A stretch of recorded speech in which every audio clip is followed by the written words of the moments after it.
Bonjour à tous. Donc là, c'est Gusto Université. Donc le but de ces vidéos, en fait, c'est de faire une formation sur la plateforme Gusto parce que la plateforme elle est quand même assez conséquente. Donc nous allons faire pas mal de vidéos. Donc ceux qui veulent vraiment maîtriser notre solution, en fait, je vous invite à vraiment suivre toutes les vidéos et dans l'ordre, si possible. Et en fait, on va essayer à chaque fois de balayer en fait toutes les fonctionnalités en tout cas qui sont présentes dans la solution Gusto. Donc, quand vous allez taper gusto.sn, vous allez arriver sur une page web, avec le logo de la société Proxycode.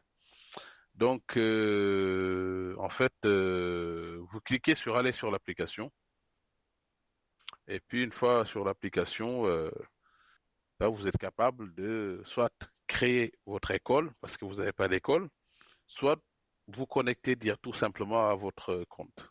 Voilà, c'est assez simple. Donc vous pouvez utiliser Ghostou sans jamais nous parler parce que la plateforme elle est ouverte. Vous allez dessus, vous créez votre compte, vous recevez un email avec votre login, mot de passe et voilà quoi. Donc donc je vais inscrire mon école. Donc pour inscrire une école, en fait c'est assez rapide. Hein. Donc je vais pas détailler le formulaire, mais bon, il y a des choses je vais les expliquer. Donc, je crée mon école, je vais l'appeler école démo. Aujourd'hui, on est le 5 mars. Allez, je vais mettre 2025 03 05. OK? Donc, le type d'école, c'est une école privée. Inclure la dernière mensualité dans la facture d'inscription. En fait, ça, c'est un paramétrage pour dire quand je fais mes factures d'inscription, est-ce que je mets la facture de la dernière mensualité? C'est-à-dire que, supposons l'inscription, c'est 15 000 et la mensualité, c'est 20 000. Donc, c'est 10 000, allez. Donc, si j'inclus la dernière mensualité dans ma facture d'inscription, c'est que le dernier mois, les élèves ne payent pas, mais ce mois-là, il est payé lors de l'inscription. OK? Du coup, ça fera une inscription à 25 000. La plupart des écoles font comme ça, donc du coup, on a pris en compte ce genre de besoin. Donc, on va remplir la date d'autorisation, ça c'est assez important sur les documents que vous imprimez. NINEA pour les écoles qui ont des NINEA. Délai de paiement des factures, ouais, 10 jours. En fait, ça, c'est parce que, en fait, dans l'application, vous avez la gestion des impayés. C'est-à-dire que si on est le mois de mars, on dit que les élèves doivent payer au plus tard le 10 mars le mois passé. Ben, en fait, on paye le mois à la fin du mois. On paye le mois de février le 10 mars au plus tard. OK? Et si au-delà du 10, ils n'ont pas payé, on rentre dans les impayés, on peut relancer, voilà, l'élève sort dans les impayés. Les élèves ont-ils des uniformes? Ça, c'est de l'information et qui peut générer un article uniforme. Donc, je peux le cocher. Civilité, je mets le chef d'établissement. Donc, je vais mettre mon nom, je mets mon numéro de téléphone. OK. Et mon email. Pour ceux qui souhaitent me contacter, vous avez mes coordonnées. OK? Je crée un mot de passe pour me connecter à Gusto. Je peux regarder qu'est-ce que j'ai saisi. OK? Je dis que mon école, j'ai un élémentaire, j'ai moyen. OK? Voilà. Donc, je suis connecté à mon école. Première chose que je vais faire, c'est aller créer une période scolaire. Donc, période scolaire, je crée ma période scolaire. Ma période scolaire, c'est le 10 octobre, le 17, le 10 octobre, 10-10-24 au 31 juillet, quoi. Au 30 juillet 07 25. OK? J'ai créé ma période scolaire. Donc, par défaut, l'application me définit si je suis en trimestre, il me découpe par trimestre. Après, libre à vous de modifier les dates, quoi. Dire, bah, mon premier trimestre, c'est de telle date à telle date, mon second, c'est de telle date à telle date, etc. OK? Donc, une fois qu'on a fait ça, on peut aller voir au niveau école, on va voir que l'application a généré un certain nombre de classes. Donc là, les classes, c'est CI. Donc là, moi, je peux renommer les classes, hein. Je peux dire ça, c'est CI. OK, donc là, c'est CP. Voilà, vous pouvez renommer tout ce que l'application génère, quoi. C1, c'est CE1. OK, C2, je vais renommer le cycle primaire. OK, CM1. Et là, et enfin CM2.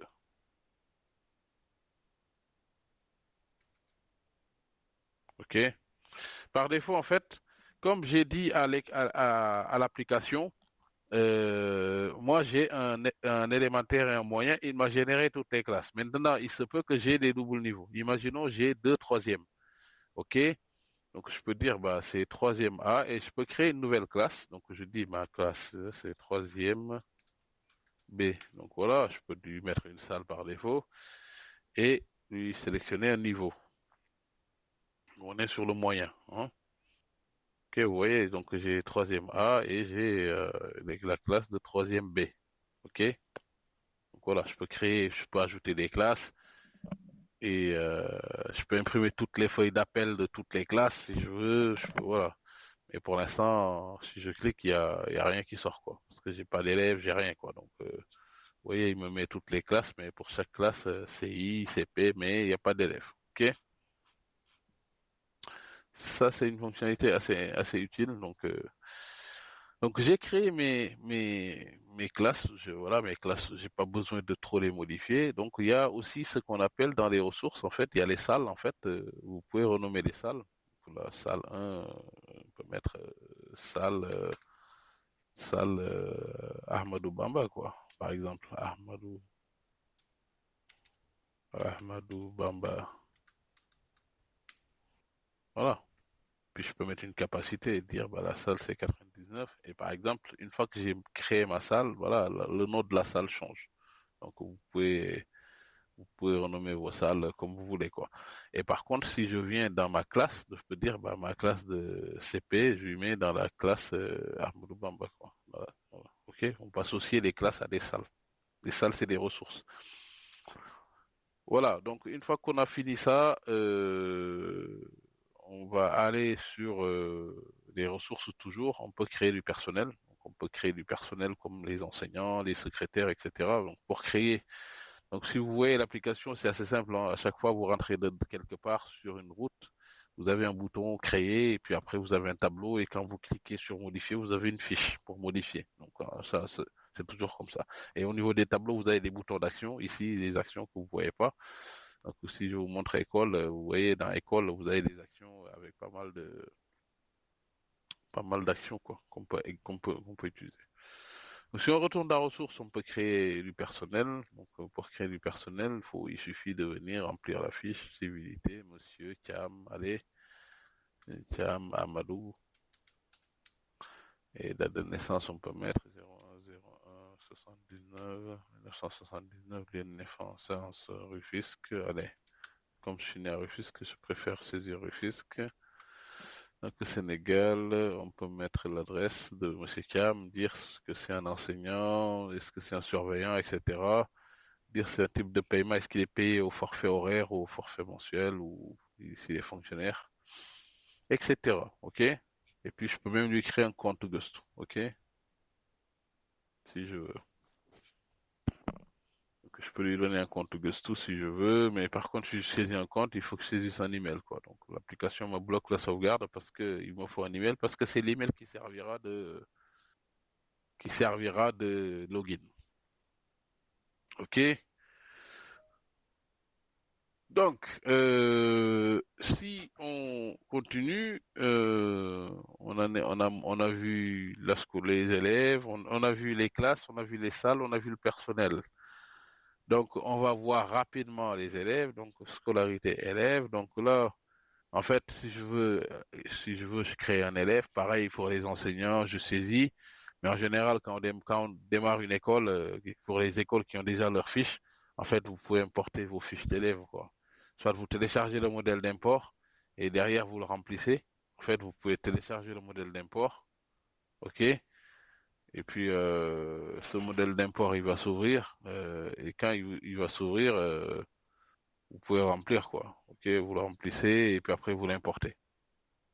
Soit vous faites sélectionner un fichier et puis là, est-ce que j'ai des choses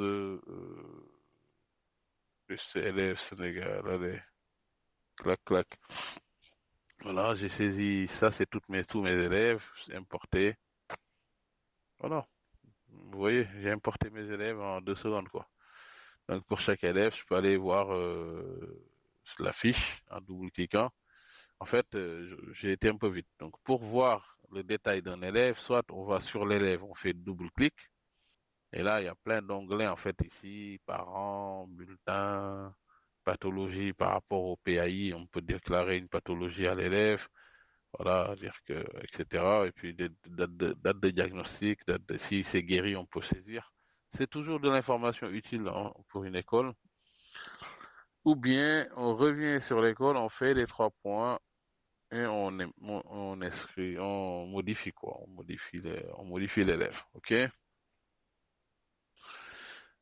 Donc là, je vais arrêter la vidéo ici. Donc là, on a vu pas mal de choses. Donc la prochaine vidéo, on va essayer de voir la partie facturation, facturation, inscription, etc. Donc voilà. En tout cas, j'espère que cette vidéo vous a plu. Donc, j'essaie de pas les faire très longues, mais quand vous allez utiliser l'application, il faut essayer de manipuler. Donc, en manipulant, vous allez peut-être découvrir même des choses que j'ai pas pu aborder lors de la vidéo parce que je peux pas tout aborder, malheureusement. Et voilà quoi. Donc, je vous souhaite une bonne utilisation. Et voilà quoi. Donc, vous pourrez aller dessus, c'est gusto.sn et voilà. Allez, bonne journée.